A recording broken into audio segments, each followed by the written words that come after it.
Okay, so questions. Come on, there must be questions already coming from here we go, Matthew. There you go. Microphone over here, please. Matthew Pryor from Observant. How important is ecosystem in category creation? So what I mean, so my background is ag tech. When Bob first helped us get a start over a decade ago, there was no such thing. Today, there seems to be a lot of hand-wringing, especially at government levels, about, do you need a special expertise? So, Sprout X and things like that, they're happening in Melbourne. Oh, we've got an ag tech specific accelerator and we're going to create ag tech companies. How important is that versus just the vision and the perseverance and everything else at an individual level that's required? Yeah, well, let me answer it first and throw it to the panel in a sec. So first of all, sort of one of the things we talk about in the category design discipline is the notion that you, as the category king, are responsible for building an ecosystem. It's not like something else gets done. It's your job to be the thought leader and to build an ecosystem. I'll give you one example. Anyone been to San Francisco during Dreamforce? Anyone been?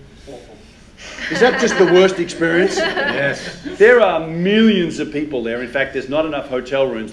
Mark Benioff had to hire a ship so that folks could actually have beds to sleep. That's an ecosystem, right? That's all of the folks that really are building their solutions on top of, in this particular case, the Salesforce platform, right? And that ecosystem takes on a life of its own. I saw it at Adobe when I was working there. We had thousands and thousands of developers building all kinds of extensions to those products. That is almost impossible to defeat. Like, no matter how crappy you think the Salesforce platform is, and it is, even though he's had incredible success as a category designer, the fact is the ecosystem is almost impenetrable. So, I mean, I'm not part of the Australian ecosystem, but I'd be fascinated to hear, Didier, what this means for you, both here in Australia as well as in America. Yeah, I mean, I think the big thing is excellence begets excellence. So it's actually much more important to be surrounded by amazing people and amazing companies than it is that they're doing what you do. And I think that works across the level. Like, I want to hire great people, and those people could be engineers in a cybersecurity company. It's much better for me to have a world-class cybersecurity company as a neighbor rather than another HR tech or data analytics or whatever the thing is. So I actually do think we're sometimes caught in that trap where people are still thinking about physical proximity as the core, that we have to get all these people together and in the same building and wonderful things will happen. Just get a lot of really good people together, and so you can share war stories, because it's really, really hard. But when you see somebody else succeed, that inspires you. You get good people and it feeds upon itself.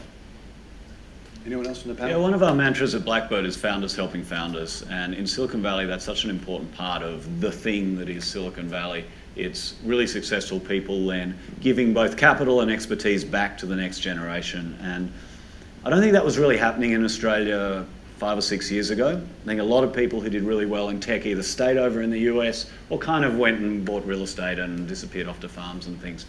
But I think that's really starting to change. And I think the generation, if we look at the Atlassian guys and the Campaign Monitor guys and the Aconex guys, and they're all now starting to want to invest and give back. And at Blackbird, we have a big, one of our mantras is founders helping founders. And we have 104 tech founders who are our investors who then help.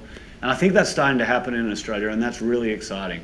And the very best sort of founder advice is someone who's just one step above you on the ladder. If you're trying to raise a seed round, it's someone who raised a seed round, last week.